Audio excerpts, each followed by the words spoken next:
मंत्री श्री विजय कुमार चौधरी ने बताया था कि एसटीडी 2019 के अभ्यर्थियों की बहाली वह अगले वर्ष यानी कि पंचायत चुनाव के बाद ही आरंभ कर पाएंगे।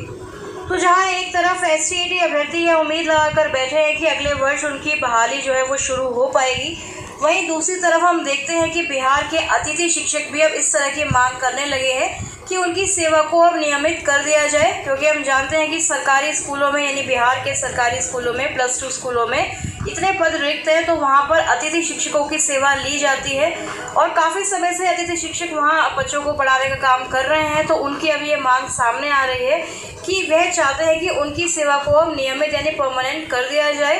तो इससे संबंधित खबर भी आज के अखबारों में प्रकाशित है। पहले उसकी तरफ चलते हैं, क्या कुछ लिखा गया है। लिखा गया है कि शिक्षा मित्रों की तरह सेवा नियमित करने की अतिथि शिक्षकों की मांग, क्योंकि आपको बता दें कि साल 2003 में शिक्षा मित्रों की बहाली की गई थी कॉन्ट्रैक्ट बेसिस पर। उसके बाद उन्हें परमानेंट यानी नियमित कर दिया गया था। तो उन्हीं की तर्ज पर अब अतिथि शिक्षकों की भी ये मांग सामने आई है कि उनकी सेवा को भी नियमित किया जाए। सरकारी +2 स्कूलों के अतिथि शिक्षकों ने सरकार से मांग की है कि शिक्षा मित्रों की तरह ही उनकी सेवा को भी नियमित कर दिया जाए। अतिथि शिक्षक संघ की पटना जिला इकाई में बैठक हुई थी कल, और उसी बैठक में शामिल अतिथि शिक्षकों ने कहा है कि जब 11 माह अनुबंध पर यानी कि 11 महीने के कॉन्ट्रैक्ट पर प्राइमरी मिडिल स्कूलों में रखे गए शिक्षा मित्रों को शिक्षक बनाकर उनकी सेवा नियमित की जा सकती है, तो उनकी क्यों नहीं। तो यहाँ पर साल 2003 में जो शिक्षा मित्र रखे गए थे 11 महीने के कॉन्ट्रैक्ट पर, बाद में उनके कॉन्ट्रैक्ट को बढ़ाया गया था और फिर धीरे धीरे करके उनकी सेवा को परमानेंट यानी नियमित कर दिया गया। तो अब इसके साथ ही अतिथि शिक्षक भी अब यह मांग कर रहे हैं कि उनकी सेवा को परमानेंट क्यों नहीं किया जा रहा है। साथ ही अतिथि शिक्षकों ने लॉकडाउन अवधि के लिए भी पारिश्रमिक के भुगतान की मांग की है। तो अगर सरकार यानी बिहार सरकार अतिथि शिक्षकों की मांग को मान लेती है, तो फिर एसटीईटी पास जो उम्मीदवार हैं, जो कैंडिडेट्स हैं, उनकी बहाली को लेकर सरकार अब क्या करेगी, क्या सोचेगी, इस पर भी सरकार को फैसला लेना है। यानी कि बिहार सरकार ने अगर देखा जाए तो सभी तरह के शिक्षकों को बहाली के नाम पर फंसाकर रखा हुआ है। जैसे कि एसटीईटी अभ्यर्थी भी लगातार अपनी बहाली को लेकर, सर्टिफिकेट को लेकर इंतज़ार कर रहे हैं, और बहाली के लिए तो सरकार के पास ये एक्सक्यूज़ है कि छठा चरण चल रहा है, उसके बाद पंचायत चुनाव का बहाना है, उसके बाद और वो ये कह रहे हैं कि जनवरी-फरवरी में बहाली शुरू करेंगे।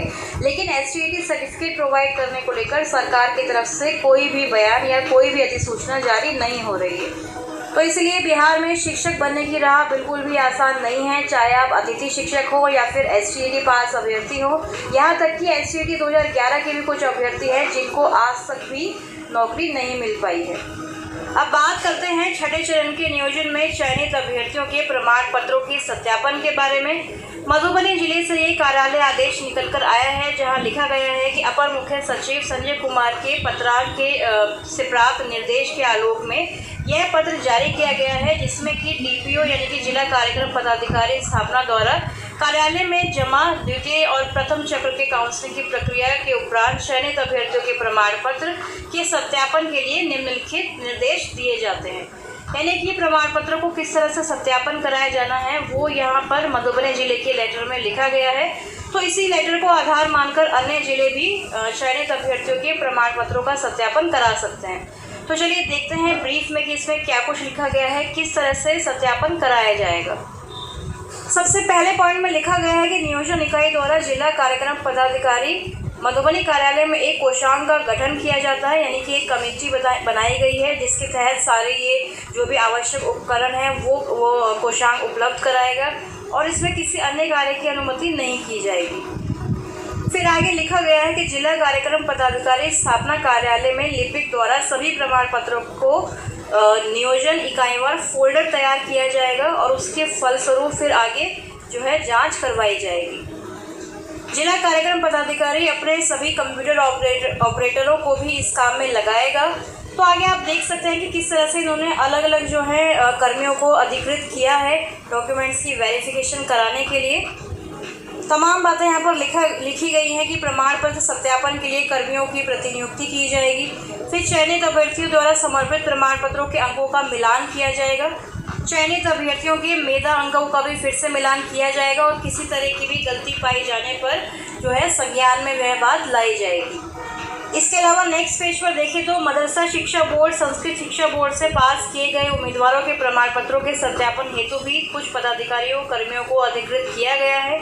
फिर विश्वविद्यालयों द्वारा निर्गत प्रमाण पत्रों का सत्यापन भी अलग अलग पदाधिकारियों द्वारा कराया जाना है, क्योंकि प्रधान सचिव द्वारा निकाले गए लेटर में ये साफ साफ लिखा था कि अलग अलग राज्य के बोर्ड और बिहार बोर्ड के अलावा अलग अलग राज्य के विश्वविद्यालयों की जांच भी कर्मियों द्वारा कराई जानी है। और इसके साथ यह भी लिखा गया था कि एकेडमिक डॉक्यूमेंट्स के अलावा जो बाकी हमारे आय प्रमाण पत्र या फिर आवासीय प्रमाण पत्र है उनकी भी जांच की जानी है। तो उसकी भी व्यवस्था मधुबनी जिला द्वारा कुछ अधिकारियों को नियुक्त करके की गई है। तो शैक्षणिक और प्रशैक्षणिक प्रमाण पत्रों के अतिरिक्त नियुक्ति हेतु अन्य प्रमाण पत्र जैसे कि जाति प्रमाण पत्र, आवासीय प्रमाण पत्र, आय प्रमाण पत्र आदि के सत्यापन भी करने के लिए कुछ निर्देश दिए गए हैं। लिखा गया है कि जिले के अंदर अभ्यर्थियों के प्रमाण पत्र जिला कार्यक्रम पदाधिकारी स्थापना मधुबनी के द्वारा संबंधित प्रखंड के प्रखंड शिक्षा पदाधिकारी को उपलब्ध कराएंगे। संबंधित प्रखंड शिक्षा पदाधिकारी अपने स्तर से किसी कर्मी को अधिकृत करते हुए प्रखंड के प्रखंड कार्यालय व अगल कार्यालय से उसका सत्यापन कराकर प्रतिवेदन समर्पित करेंगे। और जिले के बाहर के अभ्यर्थियों के जाति व आवासीय प्रमाण पत्रों के सत्यापन के लिए भी डीपीओ कार्यालय स्थापना मधुबनी द्वारा अपने कार्यालय के कर्मियों को अधिकृत करते हुए सत्यापन कराना सुनिश्चित करेंगे। और हम ये भी जानते हैं कि बिहार पंचायत चुनाव भी अभी संचालित है, तो इसलिए यहाँ पर यह निर्देश भी दिया गया है कि चुनाव हेतु कार्य संपन्न होने की तिथि को छोड़कर अन्य सभी कार्य दिवसों को प्राथमिकता के आधार पर उक्त कार्य को संपन्न कराना सुनिश्चित करेंगे। तो फ्रेंड्स, सबसे पहले मधुबनी जिले से ये लेटर निकलकर सामने आया है कि किस तरह से चयनित अभ्यर्थियों के प्रमाण पत्रों का सत्यापन किया जाएगा। लेकिन 3 पेज के लंबे से इस पत्र में कहीं भी यह बात नहीं लिखी गई है कि कितने दिनों के अंदर यह वेरिफिकेशन कंप्लीट कराना है, क्योंकि हमने देखा था कि प्रधान सचिव संजय कुमार की तरफ से जो लेटर जारी किया गया था उसमें भी कोई डेडलाइन, कोई भी समय सीमा नहीं दी गई थी कि कितने दिनों के अंदर ये वेरिफिकेशन पूरा कराया जाना है। साथ ही छठे चरण में तीसरे राउंड की काउंसलिंग को लेकर भी अभी शिक्षा विभाग द्वारा कोई भी ऐसी अधिसूचना अपडेट जारी नहीं की गई है, तो उम्मीद है इसमें अभी थोड़ा सा डिले और होना बाकी है। इसके अलावा सोशल मीडिया पर लगातार यह बातें भी चल रही हैं कि संजय कुमार द्वारा जारी पत्र को संशोधित भी किया जा सकता है, यानी कि सत्यापन करने हेतु चयनित अभ्यर्थियों के डॉक्यूमेंट्स की वेरिफिकेशन करने हेतु एक समय सीमा निर्धारित की जाएगी कि 1 महीने के अंदर या 2 महीने के अंदर ये डॉक्यूमेंट्स की वेरिफिकेशन पूरी हो जानी चाहिए। तो उसको लेकर भी संशोधित पत्र जो है जारी किया जा सकता है, तो उसके बारे में भी आपको लगातार अपडेट हम देते रहेंगे। और छठे चरण की नियोजन प्रक्रिया शीघ्र अतिशीघ्र पूरी हो, इसी वर्ष पूरी हो जाए, चयनित अभ्यर्थियों को नियुक्ति पत्र इत्यादि मिल जाए। उसके बाद ही सरकार 7वें चरण में शिक्षक बहाली आरंभ करेगी, जैसा कि हम आपको बार बार बताते आए हैं। और जनवरी फरवरी में बार बार शिक्षा विभाग का कहना है कि वह 7वें चरण की बहाली को आरंभ करना चाहते हैं, तो उससे पहले छठा चरण कंप्लीट होना अति आवश्यक है, तभी 7वें चरण की बहाली स्टार्ट हो सकेगी। और जितने भी जो पद हैं वो रिक्त रह जाएंगे, वो आगे 7वें चरण में जाकर फॉरवर्ड हो जाएंगे, ऐड हो जाएंगी रिक्तियाँ, तो उसी आधार पर सरकार बहाली